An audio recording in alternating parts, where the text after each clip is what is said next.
हम बात कर रहे हैं बहुप्रभावी जीन या घातक जीन का। तो नाम से कुछ पता चल रहा होगा आपको। बहुप्रभावी का मतलब प्रभाव अधिक दिखाएगा और घातक का मतलब ये मृत्यु कारक हो सकता है, अर्थात मौत भी ये कर सकता है। तो इन सभी को जानेंगे। तो चलते हैं, देखते हैं। तो बात करें अगर, तो साधारणतया एक जीन प्रमुख रूप से केवल एक लक्षण को ही प्रभावित करता है। ये बात हम पहले से जानते हैं कि जो एक जीन होता है वो प्रमुख रूप से केवल एक ही लक्षण को प्रभावित करता है, परंतु कुछ जीन एक से अधिक लक्षणों को भी प्रभावित करते हैं। लेकिन कुछ ऐसे जीन भी पाए जाते हैं जो एक से अधिक लक्षणों को प्रभावित करते हैं या प्रभावित करते हैं। तो ऐसे जीन को बहुप्रभावी जीन कहते हैं तथा इस दशा को बहुप्रभाविता कहते हैं। तो ये बात समझ में आ गई कि जो साधारणतया एक जीन होता है वह प्रमुख रूप से सिर्फ एक ही लक्षण को प्रभावित करता है, इफेक्ट करता है, परंतु कुछ ऐसे भी जीन होते हैं जो एक से अधिक लक्षणों को प्रभावित करते हैं और इन जीन को हम कहते हैं बहुप्रभावी जीन तथा इस दशा को बहुप्रभाविता कहते हैं। जैसे एग्जाम्पल के लिए है कि मटर में जो एक जीन होता है वो पुष्प तथा बीज के कवर, जो कवच कहते हैं, बीज के कवच के लिए को प्रभावित करता है। तो मटर का जो जीन होता है वो पुष्प के कलर के साथ साथ बीज का जो कवच है उसके रंग को भी प्रभावित करता है। ऐसे ही आगे जो एग्जाम्पल है कि जीवों में कुछ ऐसे जीन्स भी होते हैं। ये बात थी बहुप्रभावी जीन की। अब ये घातक कैसे बनते हैं उसका एग्जाम्पल आप देखें तो जीवों में कुछ ऐसे जीन्स भी होते हैं जो उनके विशेष लक्षणों को तो प्रभावित करते ही हैं, साथ साथ ये जीन्स उनके जीवन चक्र की किसी न किसी अवस्था में घातक भी होते हैं। आप समझने की कोशिश करिएगा कि जीवों में कुछ ऐसे जीन्स भी पाए जाते हैं जो उनके विशेष लक्षणों को तो प्रभावित करते ही हैं, साथ साथ क्या करते हैं, ये जीन उनके जीवन चक्र में किसी न किसी अवस्था पर घातक भी बन जाते हैं या घातक हो जाते हैं। ऐसे जीन्स को ही हम कहते हैं घातक जीन्स या लीथल जीन्स। एग्जाम्पल देखिए, तो जो उदाहरण है, एग्जाम्पल है, वो है फ्रांसीसी वैज्ञानिक यल क्यूनाट ने पता लगाया कि जो घरेलू चूहे होते हैं मस्कुलस, इसका क्या नाम है, जूलॉजिकल नाम है, में बालों का जो रंग पीला कैपिटल वाई भूरे रंग वाई पर क्या होता है, प्रभावी होता है। अर्थात यल क्यूनॉट ने क्या पता लगाया कि जो घरेलू चूहे होते हैं उनके जो बालों का कलर वाई जो है वो भूरे रंग पर प्रभावी होता है। अर्थात स्मॉल वाई होने पर कैपिटल वाई प्रदर्शित होता है और स्मॉल वाई छिप जाता है या प्रदर्शित नहीं हो पाता है। लेकिन जब उन्होंने दो पीले बालों वाले चूहों में संकरण कराया, दो पीले बालों वाले, मतलब दोनों चूहे कैसे हैं, पीले बालों वाले हैं। अगर भूरे बालों वाले से कराते तो उसका नतीजा कुछ और निकलता है, लेकिन जब उन्होंने दो पीले बालों वाले चूहों में संकरण कराया तो हर बार उन्होंने क्या देखा कि पीले व भूरे बालों वाले चूहे का अनुपात जो था वो 2:1 ही था।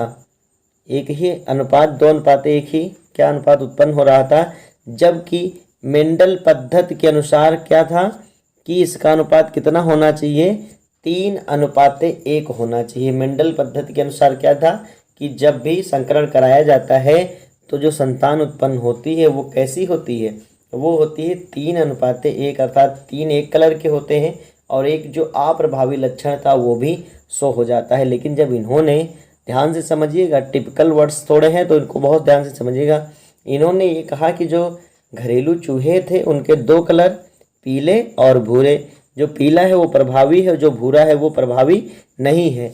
तो जब इन्होंने पीला और भूरा का क्रॉस कराया तो 50-50% रहे। लेकिन जब इन्होंने दोनों पीले बालों वालों को, दोनों बाल कैसे पीले हैं वालों को जब चूहों में संकरण कराया तो इन्होंने देखा कि जो रिजल्ट निकल रहा था वो 2:1 का था। अर्थात एक कोई इसमें से गायब हो जाता है, क्योंकि 4 होने चाहिए, बनते ही कितने हैं, 3, तो एक कोई गायब हो रहा है। तो इसका अनुपात जो मेंडल के अनुसार कैसा होना चाहिए था, 3:1 होना चाहिए था। तो इस संकरण की मादाओं का जब टेस्ट किया गया तो पता चला कि प्रभावी समयुग्मजी का मतलब जिसके दोनों जीन कैसे हो, समान हो, भ्रूणीय विकास की अंतिम प्रावस्था में मृत हो जाता है। जब अध्ययन किया गया तो पता चला मादाओं के टेस्ट से कि जो समयुग्मजीय अर्थात कैपिटल वाई जैसे ही बनता है तो वह भ्रूण जो होता है वो भ्रूणीय विकास, मतलब भ्रूण तो बनता है, उसका विकास भी होता है, लेकिन विकास की अंतिम प्रावस्था में वो मृत हो जाता है, अर्थात उसकी मृत्यु हो जाती है। चलिए इसको आगे हम डायग्राम द्वारा समझ लेते हैं। तो सबसे पहले हम लेते हैं पीला चूहा और भूरा चूहा। यहाँ मादा पीला चूहा है और ये नर भूरा चूहा है। तो पीले चूहे के लिए कैपिटल वाई स्मॉल वाई, ध्यान से समझिएगा, और भूरे चूहे के लिए स्मॉल वाई। अभी आपके दिमाग में क्वेश्चन आता है कि पीले चूहे के लिए कैपिटल वाई हमने क्यों नहीं लिया है, तो इसका उत्तर आपको आगे मिलने वाला है। तो इन दोनों जनकों के बीच जब संकरण कराया गया तो भ्रूण बनते हैं। सबसे पहले क्या बनेंगे भ्रूण, तो पहली पीढ़ी का भ्रूण जो बना वो 50% कैसे बने, कैपिटल वाई स्मॉल वाई, अर्थात पीले, आगे चल करके ये पीले वयस्क बन गए, और ऐसे ही 50% स्मॉल वाई भूरे चूहे बन गए, अर्थात 50% भूरे चूहे और 50% पीले चूहे बन गए वयस्क अवस्था में, और कोई भी किसी की भी डेथ नहीं हुई। आराम से इनका जो रेशियो था वो सही हुआ। लेकिन जब एक्सपेरिमेंट और भी किया गया और उन्होंने एक्सपेरिमेंट में इस बार क्या लिया कि दोनों पीले चूहे ले लिए, एक ये ले लिया पीला फीमेल और ये ले लिया पीला मेल, अर्थात कैपिटल वाई स्मॉल वाई इसका हो गया, कैपिटल वाई स्मॉल वाई इनका हो गया। आप जब संकरण कराएंगे तो हम सभी जानते हैं कि इनसे क्या बन जाएगा, एक बनेगा कैपिटल वाई और दो बनेंगे कैपिटल वाई स्मॉल वाई के, और एक बनेगा स्मॉल वाई। तो देखा गया प्रयोग में कि क्या हुआ कि यहाँ पर भ्रूण तो बने, ये भ्रूण हैं, ये भ्रूणों का निर्माण तो सारे हुए, मतलब चारों के भ्रूणों का निर्माण हुआ, और भ्रूण निर्माण में 1:2:1 रहा, अर्थात चारों का रेशियो सही रहा, कोई दिक्कत नहीं, किसी की डेथ नहीं हुई। लेकिन सभी भ्रूण विकसित होकर के आगे चूहों का निर्माण करते हैं, जबकि जब कैपिटल वाई आगे चलता है तो वो मृत हो जाता है, अर्थात 25% चूहे जो कैपिटल वाई वाले हैं वो क्या हो गए, एक्सपायर हो गए, अर्थात मृत हो गए, जबकि 50% पीले चूहे उत्पन्न हुए। क्यों, क्योंकि इसमें कैपिटल वाई और स्मॉल वाई है। ऐसे स्मॉल वाई वाले 25% भूरे चूहे हो गए। तो अनुपात क्या निकल के आया, 2:1।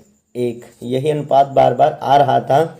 क्यों, क्योंकि यहाँ पर एक जो चूहा है वो मर जा रहा है। तो अतः यह सिद्ध हो गया कि जीन वाई के दो प्रभाव हैं, जो कैपिटल वाई जीन है उसके दो प्रभाव हैं। कौन कौन से दो प्रभाव, अगर वो कैपिटल वाई स्मॉल वाई है तो वो क्या कर रहा है, पीले रंग को दिखा रहा है, समझिएगा, और अगर वो कैपिटल वाई है तो क्या कर दे रहा है, मार दे रहा है, मृत्यु को दर्शा रहा है।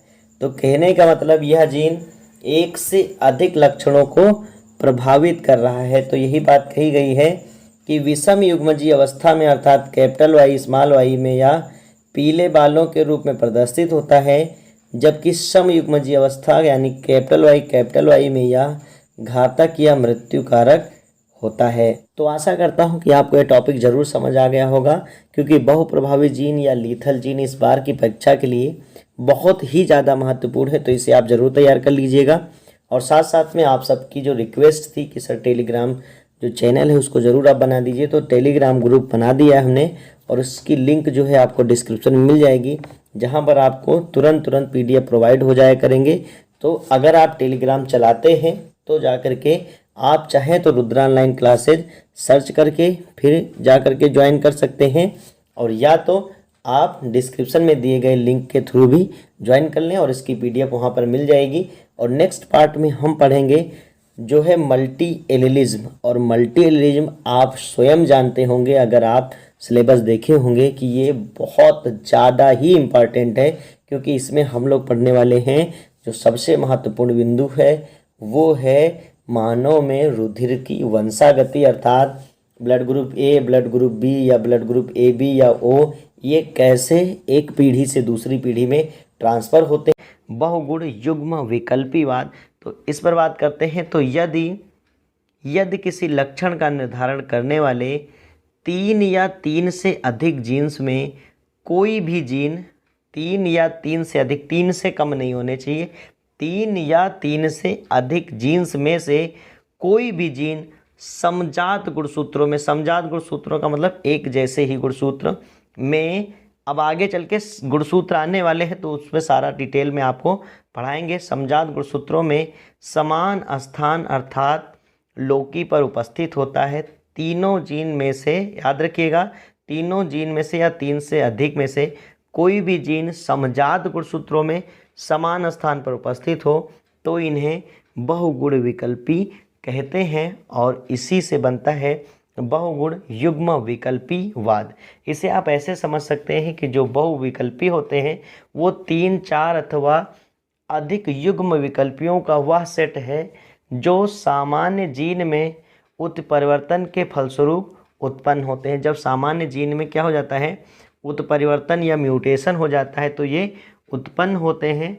और सजातीय गुणसूत्र, होमोलोगस गुणसूत्र या समजात गुणसूत्र, जो हमने कहा, समजात गुणसूत्रों में उसी बिंदु पथ पर स्थित होते हैं, अर्थात एक ही बिंदु पर, ये समान बिंदु पर पाए जाते हैं। वास्तव में बहुविकल्पी एक सामान्य जीन की विभिन्न अभिव्यक्तियों को प्रदर्शित करता है। ये क्या करता है, कई अभिव्यक्तियों को प्रदर्शित करता है, एक जीन की कई अभिव्यक्तियों को प्रदर्शित करता है। आप समझ गए कि एक स्थान पर 3 या 3 से अधिक में से कोई भी जीन एक स्थान पर समजात गुणसूत्र में, अर्थात पहले से उस स्थान पे कोई जीन है और उसी स्थान पे मौजूद होगा, तो इसे कहा जाएगा बहुगुण विकल्पी।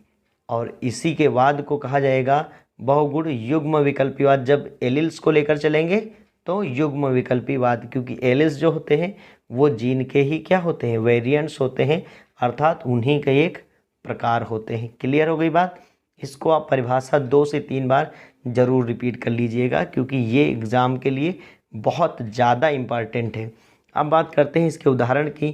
तो उदाहरण में अगर बात करें तो मनुष्यों में रुधिर वर्गों की वंशागति इसका बेस्ट एग्जाम्पल है और यही एग्जाम्पल आपके एग्जाम में पूछा जाता है। तो मनुष्य में रुधिर वर्ग की जो वंशागति है उसको समझने से पहले हमको मनुष्य के रुधिर वर्गों को समझना होगा कि मनुष्य में कितने रुधिर वर्ग हैं और इनका निर्धारण कैसे होता है कि अगर आप में ब्लड ग्रुप ए है तो उसको निर्धारित कौन कर रहा है, किसकी उपस्थिति आपके अंदर ब्लड ग्रुप ए को दर्शाती है या किसकी उपस्थिति आपके अंदर ब्लड ग्रुप बी या ए बी या ओ को दर्शाती है। तो मनुष्यों में रुधिर वर्गों की वंशागति जो है वो बहुविकल्पता का बहुत अच्छा उदाहरण है और मनुष्यों की आबादी में 4 प्रकार के रुधिर वर्ग पाए जाते हैं। कौन कौन से? रुधिर वर्ग ए, रुधिर वर्ग बी, रुधिर वर्ग ए बी तथा रुधिर वर्ग ओ पाए जाते हैं। इनकी खोज किसने किया था ये आपको कमेंट में नाम जरूर लिख देना है जिससे आपको याद रहे। 1 नंबर में क्वेश्चन पूछा जा सकता है आपसे कि रुधिर वर्ग की खोज किसने किया था, तो कार्ल लैंड स्टीनर ने किया था। किसने किया था? कार्ल लैंड स्टीनर ने किया था। और रुधिर वर्गों का वर्गीकरण कैसे निर्धारित होता है? आरबीसी की कोशिका कला पर उपस्थित रेड ब्लड कार्पसेल की कोशिका कला पर स्थित विशेष प्रोटीन पदार्थ या जिसे ग्लाइकोप्रोटीन नाम से जानते हैं पर निर्भर करता है या द्वारा निर्धारित होता है। इनको एंटीजन, हिंदी में प्रतिजन अथवा एग्लूटिनोजन कहते हैं। एंटीजन या एग्लूटिनोजन्स कहते हैं और ये 2 प्रकार के होते हैं, कैपिटल ए तथा कैपिटल बी। इतनी बात आपको समझ में आ गई कि जो रुधिर वर्ग का निर्धारण कौन कर रहा है, तो वो कर रहा है आरबीसी की कोशिका कला पर उपस्थित ग्लाइकोप्रोटीन जो है वो इसको क्या करती है, निर्धारित कर रही है। किसे? रुधिर वर्ग को निर्धारित कर रही है। और इन प्रोटीन्स को कहा जाता है एंटीजन्स। क्या कहा जाता है? एंटीजन्स कहा जाता है। ये कितने प्रकार के होते हैं? 2 प्रकार के, ए और बी। क्लियर। नेक्स्ट पॉइंट, रुधिर की, मानव की जो रुधिर प्लाज्मा में, अर्थात ये तो थी आरबीसी की कला में उपस्थित थी, और मनुष्य के रुधिर प्लाज्मा में इन प्रतिजनों के प्रति विशिष्ट प्रोटीन पाए जाते हैं किसमें? प्लाज्मा में। इन्हें क्या कहते हैं? प्रतिरक्षी या एंटीबॉडी कहते हैं। तो वो एंटीजन थे, तो इनसे ही विशिष्ट क्या प्रोटीन पाए जाते हैं? प्लाज्मा में एंटीबॉडी पाए जाते हैं। इनको क्या कहते हैं? एग्लूटिनिन्स कहते हैं। और ये भी दो प्रकार के होते हैं, एंटी ए या स्मॉल ए या अल्फ़ा भी आप लिख सकते हो, एंटी बी, स्मॉल बी या बीटा। अर्थात ये उनके क्या हैं? एंटी हैं। जैसे वो एंटीजन ए था तो ये एंटीबॉडी ए होगा। अब इसका निर्धारण कैसे होता है इस चार्ट से आपको समझ में आ जाएगा। यहाँ हमने लिख लिया है रुधिर वर्ग, यहाँ लिख लिया है एंटीजन। एंटीजन कहाँ पाए जाते हैं? चलिए लिखिए कमेंट बॉक्स में, कहाँ पाए जाते हैं एंटीजन? अभी हमने बताया, तुरंत बताया हमने, कहाँ पाया जा रहा है? चलिए अच्छा बताया है क्या? आरबीसी की कोशिका कला पर उपस्थित जो प्रोटीन होते हैं उन्हें ही कहा जाता है एंटीजन्स। कहाँ पाए जाते हैं? आरबीसी की कोशिका कला पर। एंटीबॉडी कहाँ पाई जाती है? प्लाज्मा में पाई जाती है। किसमें पाई जाती है? प्लाज्मा में। ओके, तो हमने सबसे पहले लिया है रुधिर वर्ग ये, और इसका जो एंटीजन होगा वो कैपिटल होगा और इसकी जो एंटीबॉडी होगी वो कैपिटल बी या स्मॉल बी, दोनों तरीके से बीटा। हमने तो तीनों तरीका आपको बता दिया, आप चाहे कैपिटल भी लिखो, चाहे स्मॉल भी लिखो या बीटा लिखो, तीनों चीज़ें सही मानी जाएंगी। दूसरा वर्ग है रुधिर वर्ग बी, और इसमें एंटीजन क्या होगा? बी होगा, और एंटीबॉडी क्या होगी? ये होगी। एंटीबॉडी चूँकि अपोजिट सेंस दिखा रही है तो ये आप उलट दीजिएगा, ध्यान रखिएगा वहाँ पे एग्जाम में। और ए बी में ए और बी दोनों एंटीजन पाए जाएंगे और एंटीबॉडी कोई भी नहीं पाई जाएगी, एंटीबॉडी कोई भी नहीं पाई जाएगी। इसीलिए ये क्या होता है? सर्वग्राही होता है। ये क्या होता है? सर्वग्राही। क्लियर? सर्वग्राही। अब आपसे कभी पूछा जाए कि कौन सर्वदाता होता है, तो रुधिर का कौन वर्ग सबसे ज़्यादा दाता होता है या सर्वदाता जिसको कहा जाता है, कौन सा होता है? ए बी या ओ, कौन सा होता है? वो होता है। क्यों? क्योंकि इसमें किसी भी प्रकार का एंटीजन नहीं पाया जाता और दोनों प्रकार की एंटीबॉडी पाई जाती है, एंटीबॉडी ए और एंटीबॉडी बी, और इसमें एंटीजन कोई भी नहीं होता है। तो ये हो गया कि रुधिर वर्ग 4 प्रकार के क्यों होते हैं, क्योंकि इन पे जो उपस्थित होते हैं प्रोटीन वो इसका निर्धारण करते हैं। अब आगे अगर हम बात करें तो कि मनुष्य में रुधिर वर्गों की वंशागति कैसे होती है, यहाँ से आप और भी इम्पॉर्टेंट पार्ट पे प्रवेश कर चुके हैं। तो सबसे पहले आपसे क्वेश्चन पूछते हैं कि मनुष्य में रुधिर वर्गों की वंशागति है यह किसने समझाया था? अब इसका सही आंसर आप जान लीजिए, इसका सही आंसर होता है बर्नस्टीन। क्या नाम है? बर्नस्टीन नाम था वैज्ञानिक का, जिन्होंने मनुष्य में रुधिर वर्गों की वंशागति को समझाया था। अगर इंग्लिश में स्पेलिंग लिखें तो BERNSTEIN, बर्नस्टीन ने बताया था, रुधिर वर्ग की वंशागति को समझाया था। अब बात करें तो संतान में लाल रुधिराणुओं में क्या पाए जाते हैं? प्रतिजन के निर्माण होने और नहीं होने का कारण का निर्धारण निम्नलिखित 3 प्रकार के जीन्स करते हैं। फिर से समझा देते हैं। संतान में लाल रुधिराणुओं में प्रतिजन का निर्माण होने और नहीं होने का निर्धारण, अर्थात होंगे या नहीं होंगे, इनका निर्धारण निम्नलिखित पर 3 प्रकार के जीन्स करते हैं। और इन जीन को प्रतीक चिन्हों द्वारा लिख लिया। जिन्हें हम समझना चाहते हैं उन्हें हम प्रतीकों का इस्तेमाल से समझ लेते हैं। तो IA ये प्रतीक है, और IB और IO, 0 भी बोल सकते थे लेकिन यहाँ क्या बोलना है आपको? IO। क्लियर? तो IA जो जीन है वो प्रतिजन A का संश्लेषण करता है। क्लियर होगी बात? अगर IA जीन किसी में पाया जाएगा अर्थात उसमें ब्लड ग्रुप A होने की संभावनाएं होती हैं। इतनी बात क्लियर हो गई। अब जाहिर सी बात है IB होगा तो क्या हो जाएगा? प्रतिजन B का संश्लेषण करेगा, ये बनाएगा। और अगर IO होगा तो ये क्या करता है? जो प्रतिजन की अनुपस्थिति को दर्शाता है, अर्थात कोई भी प्रतिजन नहीं होगा। किस ब्लड ग्रुप में कोई भी प्रतिजन नहीं होता था? ब्लड ग्रुप ओ में कोई भी प्रतिजन नहीं था, जबकि दोनों प्रकार की एंटीबॉडी उपस्थित थी। तो अतः हमने देखा कि 6 प्रकार के जीन प्रारूपों में निम्न 4 लक्षण प्रारूप संभव होते हैं, और वो हैं रुधिर वर्ग के लिए, ध्यान से समझिएगा, रुधिर वर्ग के लिए क्या हो सकता है?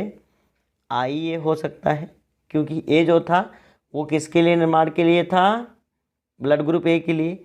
और IA हो सकता है, अर्थात ये दोनों युग्मक में क्या है? IA है। दूसरा क्या हो सकता है? एक पे I हो गया और एक पे IO। अब O का मतलब क्या हुआ? O का मतलब हुआ ये एंटीजन नहीं बनाएगा, तो जो नहीं बनाएगा उससे हमको मतलब ही नहीं रखना है। अभी हम ए वाले के लिए देख रहे हैं, तो ये इसमें है, चाहे एक ही है तो ये ए को बनाएगा और ये भी ए को बनाएगा, तो ये दोनों रुधिर वर्ग ए की ओर संकेत कर रहे हैं। नेक्स्ट देखते हैं।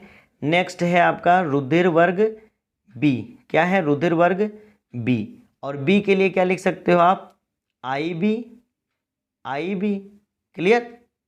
या हम क्या लिख सकते हैं? आप प्रैक्टिस करिए, कॉपी पे आप लिखते रहिए, कॉपी पे लिखिए या कमेंट में लिखिए, लेकिन आपके हाथ जरूर चलने चाहिए ताकि चीज़ें आपको रिपीट होने से याद हो जाए। ये टॉपिक बहुत ज़्यादा इंपॉर्टेंट है, मैं बार बार बोल रहा हूँ। तो IB लिख सकते हैं, या IB और I0 ऐसे भी तो लिख सकते हैं, या इसको IO बोल दिया हमने। क्लियर? अब तीसरा है रुधिर वर्ग O के लिए। O के लिए क्या इंपॉर्टेंट है कि दोनों पर क्या होना चाहिए? O ही होना चाहिए। अगर A आ गया तो वो ब्लड ग्रुप A की ओर ले जाएगा, O की ओर नहीं ले जाएगा। और है आपका रुधिर वर्ग AB के लिए। तो AB के लिए क्या हो सकता है? AB के लिए एक पर A होना चाहिए और एक पे B, अर्थात दोनों होने मस्ट है, क्योंकि कोई एक होगा तो ब्लड ग्रुप A हो जाएगा, अगर कोई एक ब्लड ग्रुप B होगा तो वो B हो जाएगा, अगर दोनों पर O है तो वो O हो जाएगा, अगर दोनों पर A है तो A हो जाएगा, दोनों पर B है तो B हो जाएगा। सामान्य सी बात है, समझ जरूर गए होंगे। इसको एक स्पष्टीकरण द्वारा देखते हैं। स्पष्टीकरण में अर्थात क्लियर कर हो जाता है आपको कि ये कैसे संभावनाएं होती हैं रुधिर वर्ग के वंशागति के लिए। तो हमने लिया है माता का जो रुधिर वर्ग है वो A, और A के लिए 2 संभावनाएं हो सकती हैं, या दोनों पर A पाया जाए या किसी एक पर A पाया जाए और दूसरे पर O पाया जाए, क्योंकि O जो होता है वो कोई भी प्रतिजन निर्माण नहीं करता है। तो जाहिर सी बात है बनेगा क्या? A, और A माता का क्या है? रुधिर वर्ग है। पिता का रुधिर वर्ग B लिया है, तो दोनों पर क्या हो सकता है? B भी हो सकता है, या एक पर B और एक पर O हो सकता है। आप समझ रहे हो? आप, मुझे पता चल रहा है कि अब आप समझ रहे हो कि माता का रुधिर वर्ग A लिया तो I पर A पे 2 बार हो गया, या IA और IO कर दिया। O तो चूंकि मतलब ही नहीं हमको AB के लिए, जब AB उपस्थित होंगे तो वो का कोई मतलब नहीं। जब AB उपस्थित ना हो, दोनों पर O होगा तो ब्लड ग्रुप O बन जाएगा। ओके, तो प्रथम संभावना देखते हैं। पहली संभावना में हमने ये जो IA है ये उसको ला करके यहाँ रख दिया है। IA को प्रथम संभावना में देखते हैं, प्रथम संभावना, और प्रथम संभावना में हमने IA को 2 यहाँ पर ला करके रख दिया मादा अंडाणु के रूप में, और पिता के शुक्राणु हमने सबसे पहले पहला ही ऑप्शन लिया, IB को ला करके यहाँ रख दिया, IB। अब संकरण कराना तो आप जानते ही हो, तो इसका इसके साथ मल्टीप्लाई कराएंगे तो बन जाएगा IA और IB। IA और IB आप वैसे समझ जाओ कि ब्लड ग्रुप क्या होगा? AB होगा, क्योंकि दोनों मौजूद है ना। ऐसे यहाँ पर भी आप देखिए, यहाँ पर भी हमने कराया IA और IB, तो क्या बन गया? IA IB। क्लियर? तो ये कैसी हो गई? ये भी AB ग्रुप की हो गई और ये भी AB ग्रुप की हो गई। नेक्स्ट देखते हैं, इसका भी अगर हम इससे क्रॉस कराते हैं तो बनेगा IAB। अब इसका हम कराते हैं इससे क्रॉस तो भी हमारा क्या बनेगा? IAB। तो हमने देखा कि जो पहली कंडीशन हमने लिया था, प्रथम संभावना लिया था, उसकी जो सभी संतानें हैं उसमें रुधिर वर्ग क्या हो सकता है? AB होगा। सभी संतानों की रुधिर वर्ग AB है, क्योंकि इसमें हमने ये 2 ऑप्शन को लिया था। अब हम ऑप्शन चेंज करेंगे। और आगे चल के ऐसे ऑप्शन चेंज कर सकते, जैसे इसमें ए ले लिया, अब इसमें ए लिया, अब इसमें ए लिया, फिर ये ले लिया। क्लियर? ऐसे ये लिया तब ये ले लिया, और फिर इसके बाद ए लिया और ये ले लिया। तो ऐसे आप चेंज करके बना सकते हैं।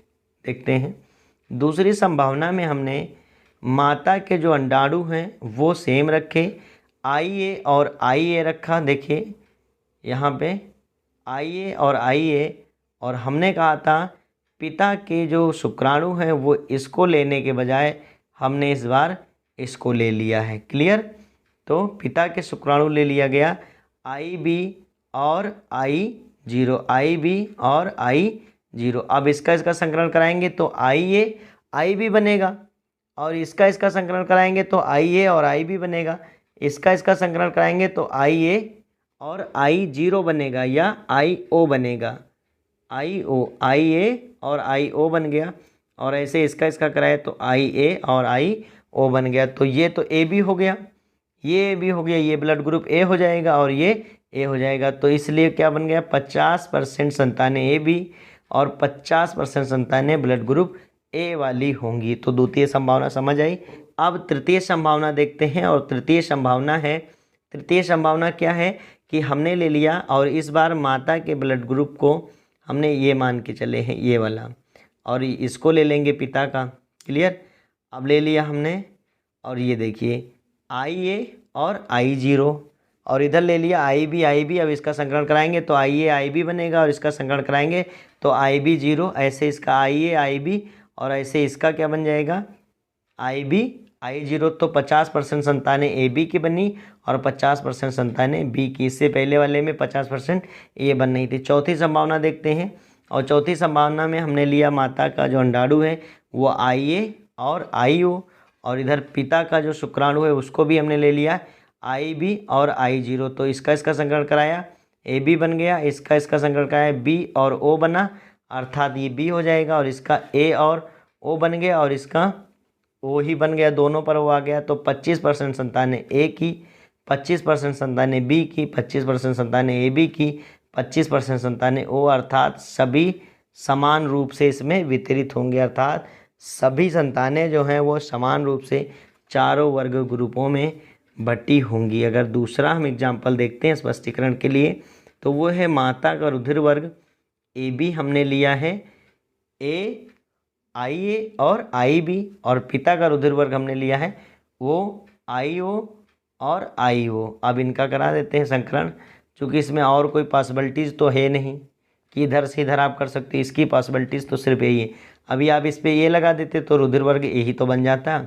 तो ये क्या हो जाएगा आई ए जीरो, सॉरी आई ए आई ओ, और ये बन जाएगा आई बी आई ओ, और ऐसे इसका कराएंगे तो बन जाएगा आई ए आई ओ, और ये बन जाएगा आई बी आई ओ। तो 50% संतानें ए की और 50% संतानें बी की। तो आई होप मतलब ये आपको ज़रूर समझ आ चुका होगा। मिलते हैं नेक्स्ट वीडियो में, तब तक के लिए अपना ख्याल रखिए। यूं ही पढ़ते